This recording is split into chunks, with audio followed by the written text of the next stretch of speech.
গত জানুয়ারির 1 তারিখে প্রত্যয়ন দিয়েছে। পরবর্তীতে আমরা যেদিন শুনানি করলাম ওই দিনকে ইউনো অফিসে আমাদের ডেট ছিল শুনানি। আমরা যে খারিজটা বাতিলের জন্য মামলা দিয়েছি তার ডকেট নাম্বার 32।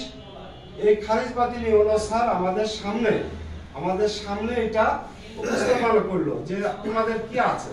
আমরা বললাম স্যার আমাদের দলিল 78 সালে এর ভাই বোন বিক্রি করে গেছে, 80 সালে এই জামালরা ক্লাবের নামে 500 টাকা দিয়েছে এবং আমাদের দলিলে স্যার দেখেন আয়না আছে, আরএস পর্চা আছে স্যার আয়েশা, এই মর্মে চেয়ারম্যান আমাদের প্রত্যয়ন দিয়েছে। তখন ইউনো স্যার আমাদেরকে বললো ঠিক আছে তোমাদেরটা আমরা দেখছি, এবার তোমাদের কি আছে দেখাও। আমার বিপক্ষে লোক যারা জমিটা কিনছে ওনারা তখন চেয়ারম্যান সার্টিফিকেট দেখায় যে আয়না আয়েশা এক ব্যক্তি না, আয়না নামে হুগলা গ্রামে কেউ নাই। তখন ইউনো স্যার প্রশ্ন করলে এর কোনো বোন আছে, বলে যে না স্যার এর কোনো বোন নাই, ইনি একই বোন।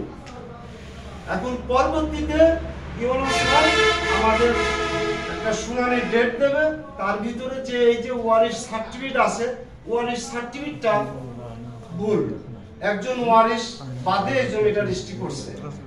ওয়ারিশে আমরা জানতে পারিছি ওয়ারিশে 4 বোন, আয়েশা আয়না 4 মেয়ে আছে, 2 ছেলে আছে। তার একটা মেয়ে আরেকটা পার্ট চলে যাচ্ছে, আপনি আরেকটা একটু ক্লিয়ার করেন।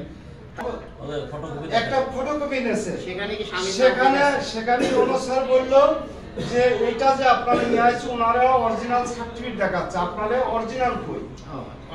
তখন ওনারা বললে স্যার আমরা বাসায় রেখে আইছি, অরিজিনাল নাই ফটোকপি।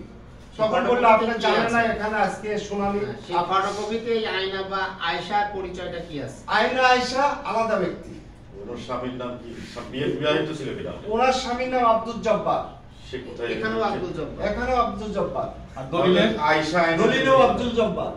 রবিল ভাই বলছে কি ওই যে আয়েশা আয়না দুইজন মানে এটা চেয়ারম্যানের কাছ থেকে যেভাবে মানে নেচে নেওয়ার পরে চেয়ারম্যান বিষয়টা আমরা যখন বলছি যে আপনার মামলা হবে, আপনি একই প্রত্যয়ন কেন দুইটা দিলেন।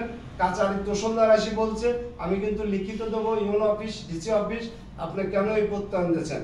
তখন চেয়ারম্যান আমার বিশ্বাস, আমরা দেখি নাই বিশ্বাস, তবে অরিজিনালটা উঠায় নিয়ে আসছে ওনারা, আর এই দেখানোর মতো একটা নাই, এই মানে নেই, এইটাই কমপ্লিট।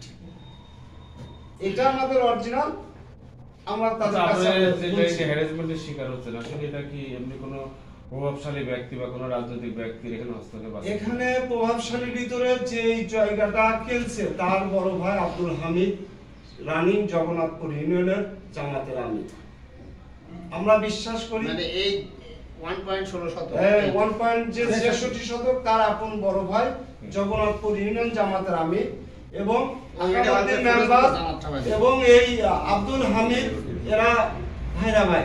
এটা কি জামাতের প্রভাবে এবং তাদের আত্মীয়স্বজন এবং বিএনপি যারা আছে যেমন ডাক্তার আব্দুল হান্নান তার আত্মীয়, একটা চক্র এই জমির সাথে জড়িত, মানে টাকাওয়ালা লোকও জড়িত। আপনি ক্লিয়ার করবেন আসলে এখানে কি প্রভাবশালীরা জড়িত নাকি কোনো রাজনৈতিক গোষ্ঠী জড়িত?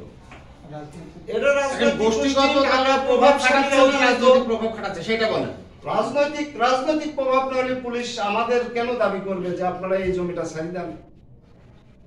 এটা নিয়ে কি দলীয়ভাবে জামাতের কারোর সাথে বসাবসি বা বিএনপির কারোর সাথে? না, আমি যেদিনকে ইউনো অফিসে আমাদের 5-3 শুনানি ছিল, 5-3 যেদিন আমাদের শুনানি ছিল ওই দিন জামাতের শীর্ষ পর্যায়ে উপজেলা লোক কুমারটুলি উপজেলায় ছিল এবং ইউনো অফিসে ছিল সরজমিনে জামাতের যে ভবিষ্যতে এমপি ক্যান্ডিডেট আফজাল ভাই ওই দিন উপস্থিত ছিল এবং আমার কথাগুলো আফজাল ভাই নিজ কানে শুনছে যে স্যার আমরা এলাকার স্বার্থে জনগণের স্বার্থে আমরা স্যার আসছি, আমরা কোনো ব্যক্তি স্বার্থে এখানে আসি নাই।